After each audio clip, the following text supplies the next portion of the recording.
it's really being able to dial down. I want to know exactly how many cents per mile it is to operate my truck.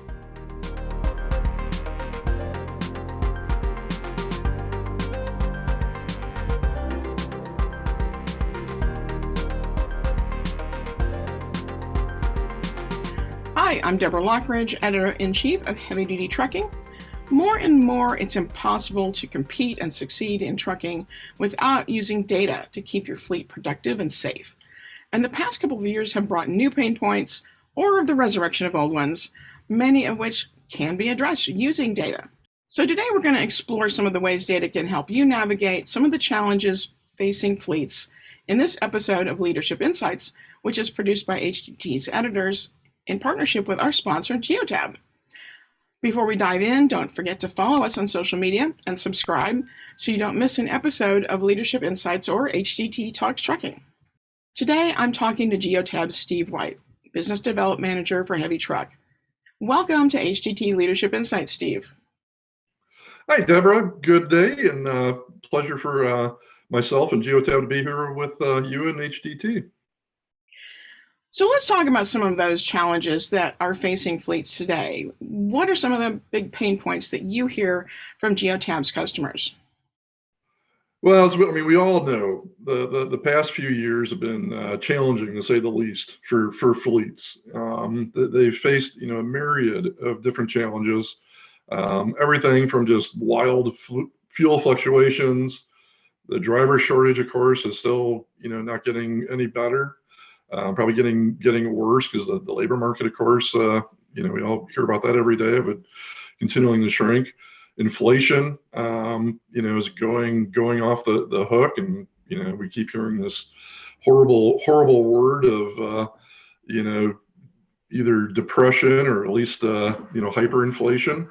Parking shortages are still a big issue, and I think the industry thinks getting bigger as an issue. And then, of course, the ongoing supply chain issues. The fuel fluctuations are really hard.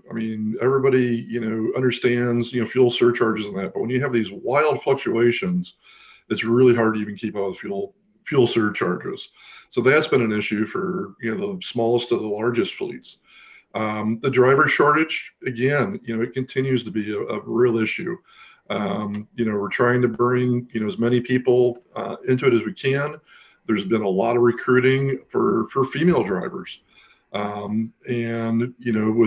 a little success, but really not enough for the industry. So, a part that could really have a large potential to grow. The inflation is just a wild card. Nobody knows where the economy is going. We're either in a recession or been in a recession for quite a while, and it just seems to be it's going to be here for several more months, if not until the middle of next year. The parking shortage, like I say, is really a continuing issue. We have drivers parking on the side of highways. We'll have them on off ramps, and that's one real big blockage to getting women into the driver's seat. Nobody wants to pull off into a dark area that's not secure, let alone a woman who doesn't feel safe, doesn't have the proper facilities, is an issue.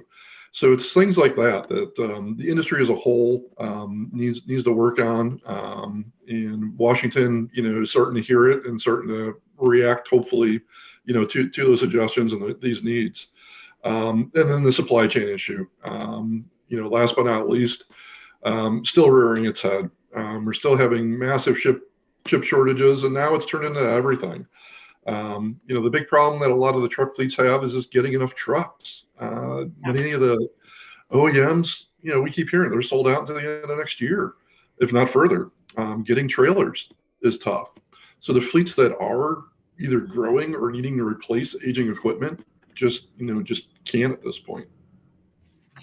So let's dig into some of those issues and talk about how fleets might be able to use data and telematics to help address those, help get through those.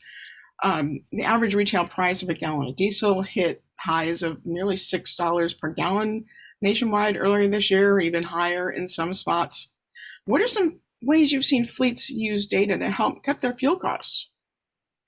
Yeah, and the real trick is trying to accurately predict the fuel costs this year, which is a big challenge. And like I was talking a minute ago about the fluctuating prices, when they fluctuate quite fast, it makes it so difficult. When it's a slow ramp up or a slow decrease, it's easier to keep up, either from the pricing surcharge to the customer or just what we're paying at the pumps.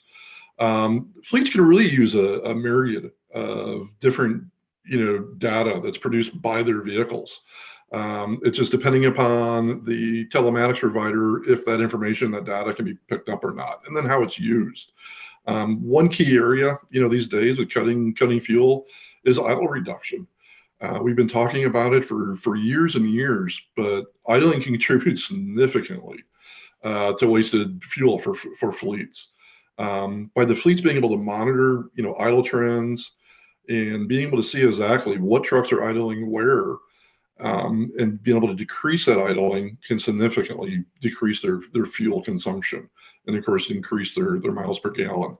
So tying that into also GPS data, a lot of times it's trying to figure out what's the most fuel efficient route, is key. That's one thing a lot of people always think, it's like, hey, we're thinking about, what's the shortest way to get from point A to point B? What's the fastest way to get from point A to point B? But now it's really, what's the most fuel economic way to get from point A to point B?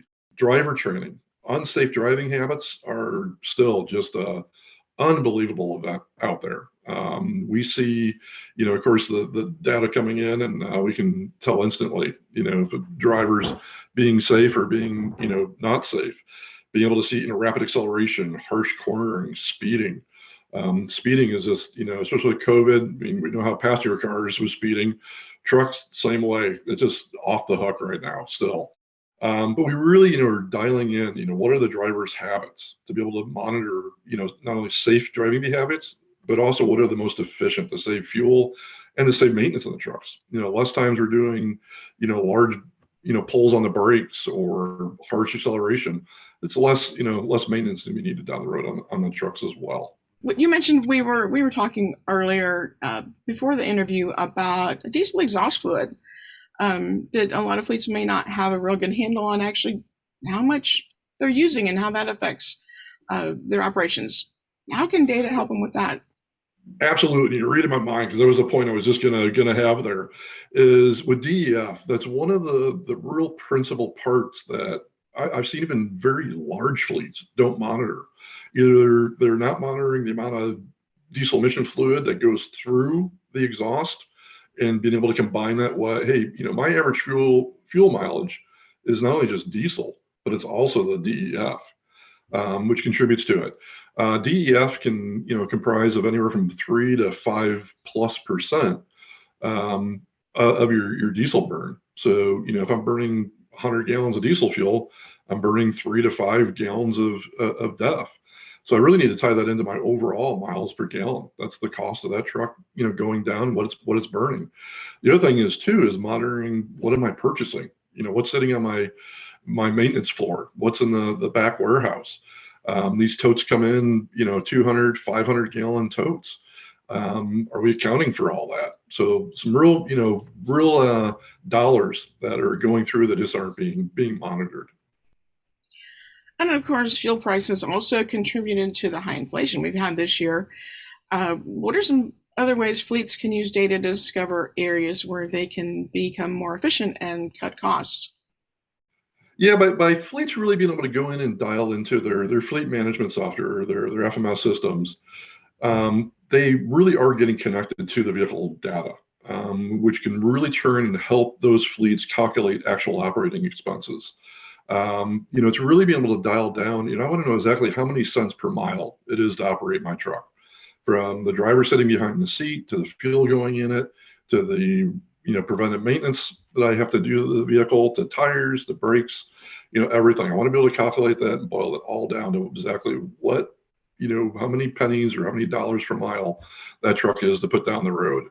And then I can really compare those numbers, and I can either, as Geotab, help other fleet managers by benchmarking those costs. So we anonymize all of our data. So one fleet to another is not going to know, a fleet's name or who it is. But we can go in and benchmark like fleets. So we can sit here and say exactly, okay, X fleet is their operating costs are Y. Well, your costs are Z. How do we get yours to come down?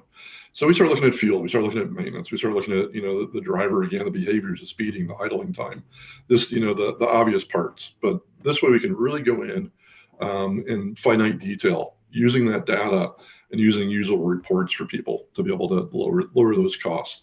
The maintenance cost is a big part of that. Even simple things. We've got one of our largest customers out there does a very, very unique report for the industry. For us, it's normal because we've got the data. But what they do is they've had an issue with a knock sensor on a particular make of engine. I'm not going to list publicly what it is, but there was a certain make of engine where they were blowing knock sensors left and right. And they found out after 63 triggers of this knock sensor, turning on the check engine light, it would shut off the engine. This is a preventive measure that the OEM put into it. So they creatively created a report, and after 50 triggers, it made an instant, alert to the maintenance manager saying, "Hey, pull this truck in. You've got 13 more tries until the truck's gonna be on the side of the road. You won't be able to start it." So after that, they're able to decrease, tow costs, the driver satisfaction. You can imagine what a driver feels when he's sitting on the side of the road for 5 hours waiting for a tow truck. And then he gets to go to the local dealership and sit there for another, 5 hours might be generous these days, probably 10 or 12 hours. Why do they have the knock sensors actually there? Exactly. Yeah, the knock sensor, unfortunately, is sitting on a boat that won't be here for 3 weeks. But it allows those fleet managers to really reduce those unexpected maintenance costs. And then you get into things that we're using with data, with either collision reconstruction. We hear about these nuclear verdicts that are out there that are literally putting truck companies out of business. There's a very, very large fleet not too long ago. It was, $100 and some odd million that they had to pay out. So it's being able to not only reconstruct that accident data, but then also be able to say, hey, you've got a driver that historically has been very good, and now we're starting to see trends, either harsh braking or cornering, just behavioral changes that we can pick up to help prevent that accident from ever happening. Another thing we do too is accident detection, which sounds simple, but it takes a lot of data, a lot of analysis to be able to make it usable. And a real world example of it is a lot of times what happens in a truck stop is, truck driver goes in, takes a shower, or, buys, coffee, food, whatever, and comes out and his, left fuel tank's dented because a truck pulled in next to him and backed into it. Well, he tries to go to his driver manager saying, well, hey, somebody backed into my truck. Well, prove it. You probably, pulled around the fuel island a little too close and hit it. Well, we can go through the data and analyze exactly, hey, the truck was shut off, it wasn't moving, and then we could see the accident actually coming in on that, that fuel tank on that side of the truck and having, just a light impact. So it's not, not even where it's, a detrimental accident. So things like that, we're really being able to save, not only fuel costs, but just costs generally to the fleet itself. Yeah, that's a lot of good ideas there. Truck parking, you mentioned, been in the news a lot this year. It's a long time pain point for truck drivers and, of course, for the fleets that want to keep them happy and safe. What are some ways data might help in this situation? Yeah, that's a great one, Deborah. The thing we're doing, we have several partners that we either have or are working with that their core business is really trying to pinpoint and make it so they can say, hey, there's available parking in X location.